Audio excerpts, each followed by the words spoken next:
left the house that day, for fame had come what may. I left my mama crying. Okay, the song seems very personal. Obviously, I mean the title, it's pretty blunt as well.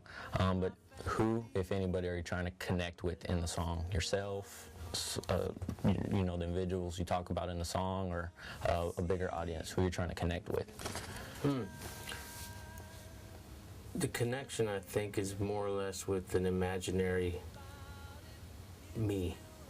Like, if I had met myself today, you know, it'd be something that I think I would tell myself, or at least that would be the connection. It's not like there's a story being told, I think, but it's almost like you have to kind of write your stuff down on the paper or say it out loud for it to kind of be real, you know, as opposed to it just being in your head.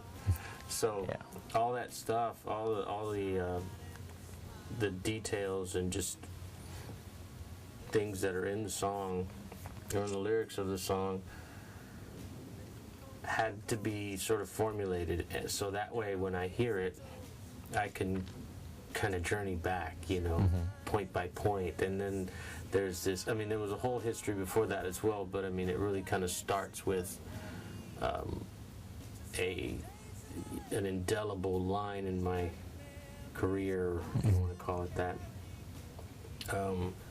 where I feel like everything started, and then from there, you know, to the writing of the song, there's this recollection of all these things that I can listen to it occasionally and go back and go, wow, over every little time, you know. For your imaginary self. Right. For like an audio story for me, if I didn't know me, you know what I mean? So there's nobody I was trying to connect with in terms of like, hey, you know, but it was just sort of a reaffirmation for myself that I still believe in the dream. And, you know, even that in itself, realizing that dream or whatever is not something concrete, that you don't show up at a door and it says Mike's dream. You know what I mean? It's like all of a sudden you blink your eye and you open up and you're awake and you go, wow, I'm living that dream right now. So in your music, is there a certain demographic that you're trying to connect with, or is there a certain person you really want to reach, or who is the person, I guess, in general, not just the song that you want to reach?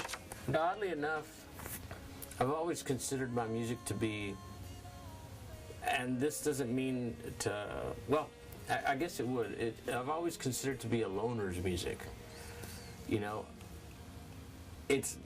some people may use it for parties or whatever, but I never really wrote music for it to be played at parties and, you know, I write it basically so that the listener, whoever connects with it, puts it on and is alone and gets time to think and has time to go, wow, the lyric for that really is something that I connect with.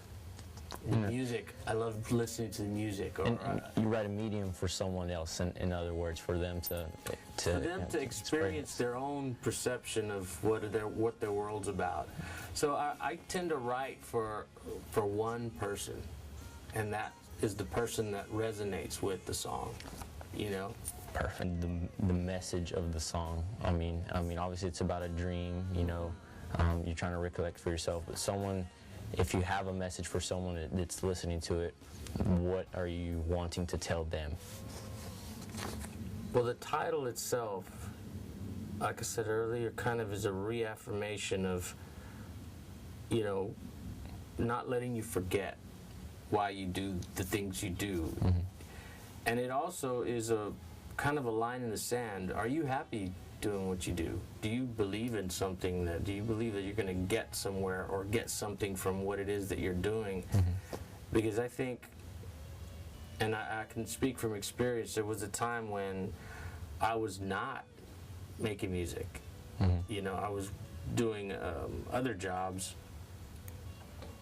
and I can tell you the difference from that side of living to the side of living that, you know, I'm on and have been for most of my life, it's A and B, it's night and day. It's you're so far, I was so far removed from writing music that, you know, it was like life was miserable.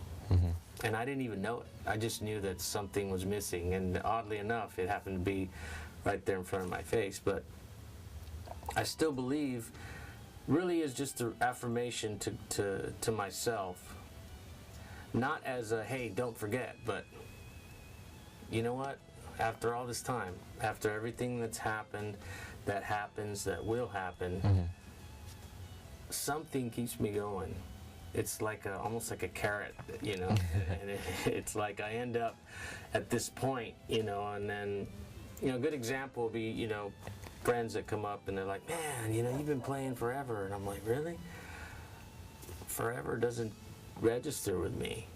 You know, yeah, they may have gone on and had families and, you know, do whatever, but that forever thing, it just doesn't, to me, it's like, I've only been playing the length of this song, you know, 4 minutes. Yeah, it's like the number 8. You can never stop tracing it. Exactly. The Mobius strip never stops. And I still believe is that every once in a while I have to just remind myself, you know what? Doesn't matter. I still believe in whatever it is that's becoming clearer and clearer every day, and you know, when I get there, if I never do, or if I ever do.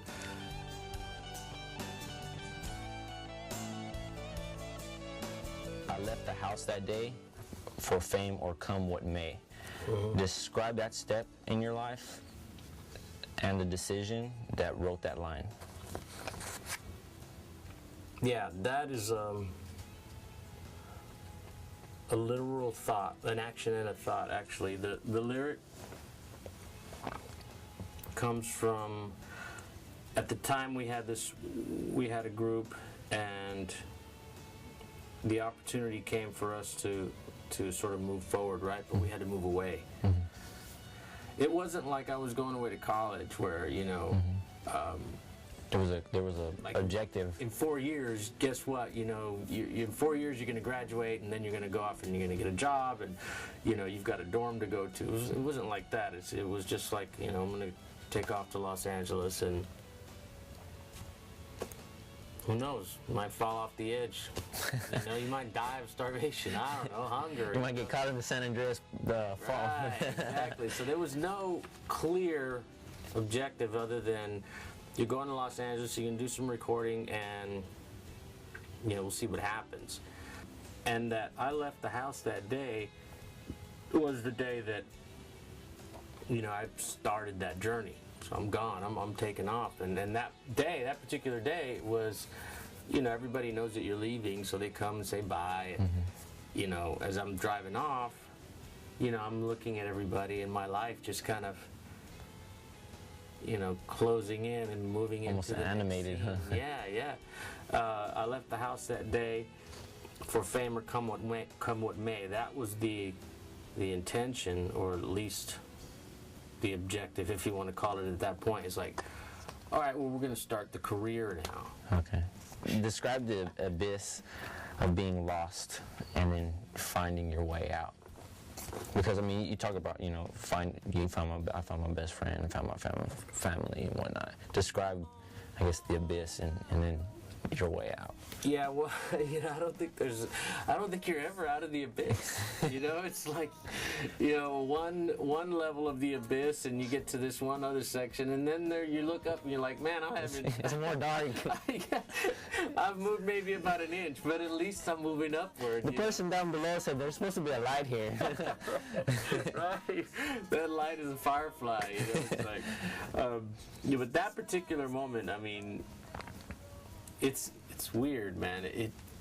At that time, it felt like it was the darkest moment, or the abyss, if you want to call it that. But in hindsight, that was actually the you know, the most memorable time, because for me, I learned so much in coming from that point to now, that I would be a different person, you know, had I not experienced that. So in context of the question, how does it feel to come out of that? You know, it feels great to be able to look back and go, wow, I had those experiences that not many people get to have, and not many people get to experience and be that person that, you know, some people wish they could be, you know.